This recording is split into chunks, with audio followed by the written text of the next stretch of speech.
E allora andiamo a parlare in questo video proprio del 1200 8 valvole del motore montato su una formula. Quindi per prima cosa è stata fatta la rettifica del cilindro proprio per poter adattare dentro i pistoni, quelli qui, i pistoni stampati, in questo caso per poterli montare e andare a oltre come lavorazione, come rapporto di compressione, andare a montare un pistone più resistente, in questo caso anche strutturalmente più lavorato e più leggero, con uno spinotto molto più corto rispetto a quello originale, e andiamo a fare una lavorazione di rettifica per portare le giuste tolleranze per poter lavorare il pistone, anche se poi è il pistone ad avere le tolleranze da lavorare.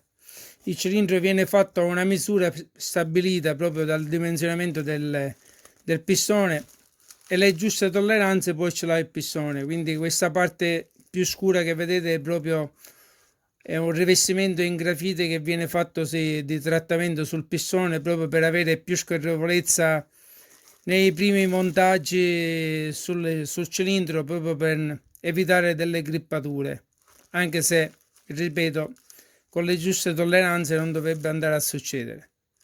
Andiamo a parlare anche sempre sul monoblocco. Ci sono dei lavori da controllare, quale, a parte la rettifica e lo spianamento del basamento, poi si andrà a fare un controllo di allineamento dei supporti di banco.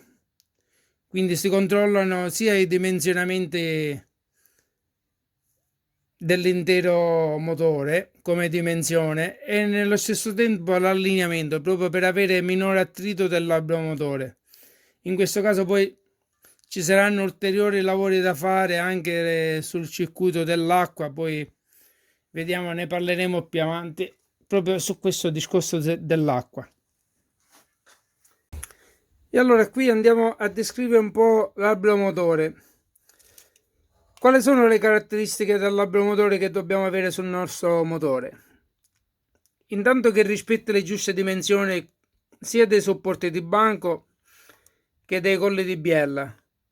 Quindi in questo caso, una volta che sono andato a misurare sia tutti i supporti di banco che quelli di biella, qui c'è sull'albero motore che era montato nel motore c'è un consumo delle rigature che ci sono sia di banco che di biella, proprio perché a volte viene a passare benzina nell'olio e non abbiamo più la lubrificazione ottimale e si vengono a creare questi consumi sull'albero motore, e si creano proprio nella parte dove va a lavorare la bronzina e nella parte centrale dove scorre l'olio che va a lubrificare il collo di biella. Si va a creare questo gradino di consumo. In questo caso, invece di andare a rettificare l'albero motore, si è fatta la scelta di sostituire proprio l'albero motore.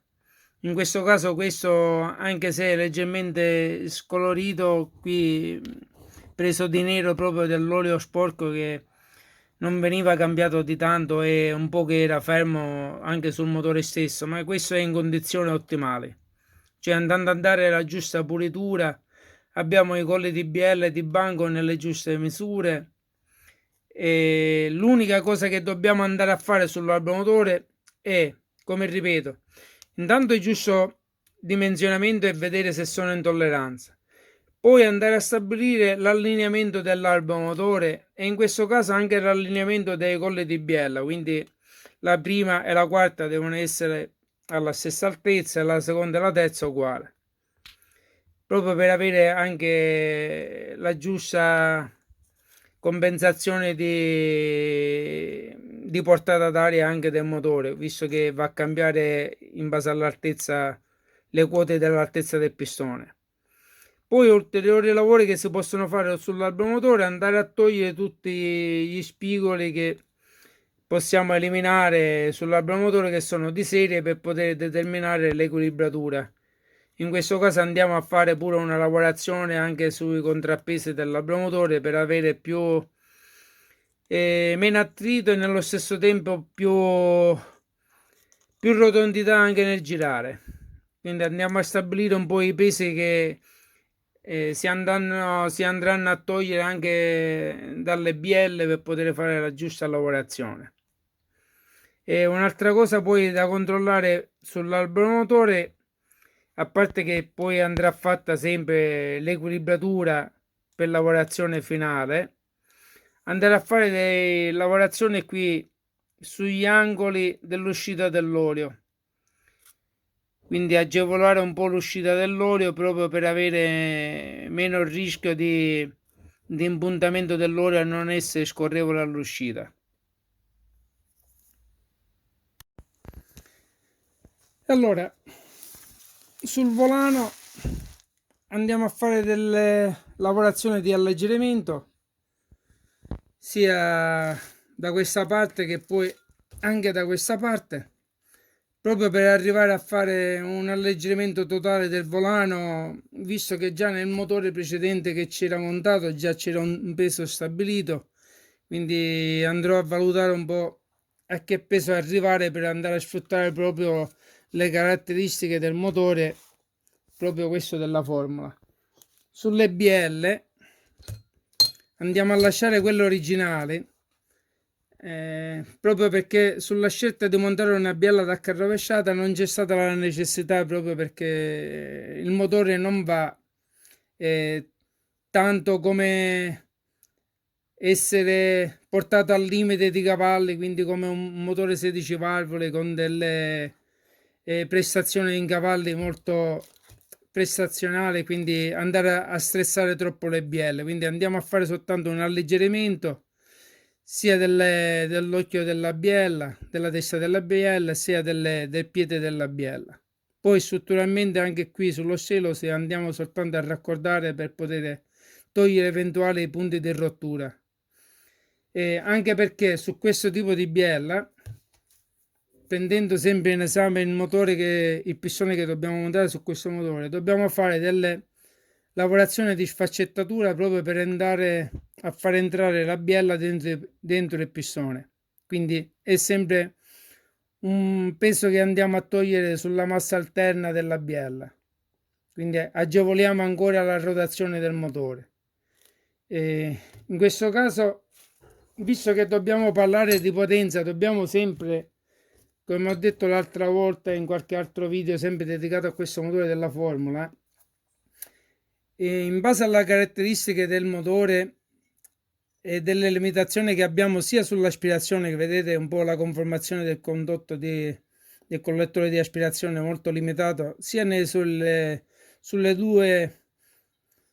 sue dimensioni interne, ma anche della geometria che va un po' sull'andamento del condotto stesso ad avere dei rallentamenti del flusso.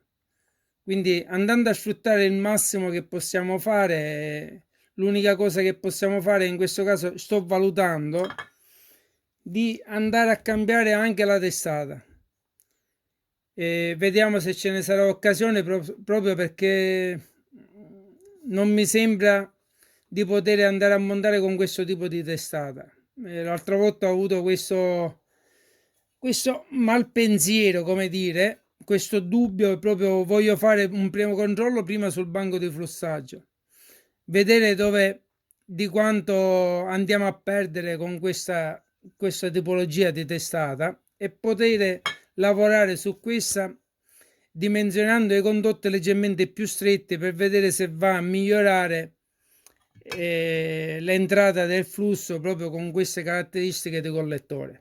Quindi una volta che andiamo a posizionare tutto l'insieme, andiamo a valutare se con questa configurazione o con quella figurazione di condotti più stretti andiamo a migliorare. Questo lo andiamo a vedere soltanto al banco di flussaggio. In questo caso, anche sulla lavorazione della testata, ci sarà da fare poi una modifica sulle punterie proprio per avere meno peso, più alleggerimento e più rotazione anche del motore. Vediamo di andare Potrei anche modificare un po' le valvole di serie e andarla a modificare. Momentaneamente facciamo altri tipi di lavoro e poi andiamo a spiegare se si possono fare volendo. Questo è l'abbraccamme che andiamo a montare in sostituzione di quello di serie. Abbiamo sempre le stesse alzate di bocciolo, quindi facendo il rapporto tra il cerchio base dell'abbraccamme con l'alzata del bocciolo abbiamo la differenza che l'alzata totale è sempre uguale, ma va a cambiare nella geometria del bocciolo, quindi è un bocciolo molto più prolungato come geometria. Vedete, anche sulla parte del bocciolo è più ampia la sezione di scorrimento del bicchiere, proprio perché abbiamo un tempo di apertura rispetto a quello originale che è più largo, quindi abbiamo nel punto di massima alzata abbiamo un'alzata della valvola proprio che rimane più a lungo aperta.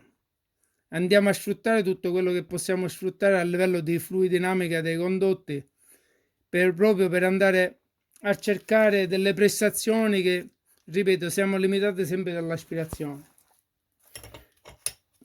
Poi per andare un po' a completare alcuni lavori della distribuzione, per andare a mettere in fase giusto la braccamme, dobbiamo andare a togliere la puleggia originale. Nello stesso tempo ne andiamo a montare una in ergal più leggera, anche se poi abbiamo la somma delle viti che va a influenzare.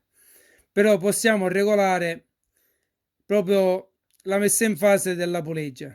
Quindi andiamo ad ottimizzare proprio la braccamme come fasatura, altrimenti non la possiamo andare a montare sempre con la puleggia originale.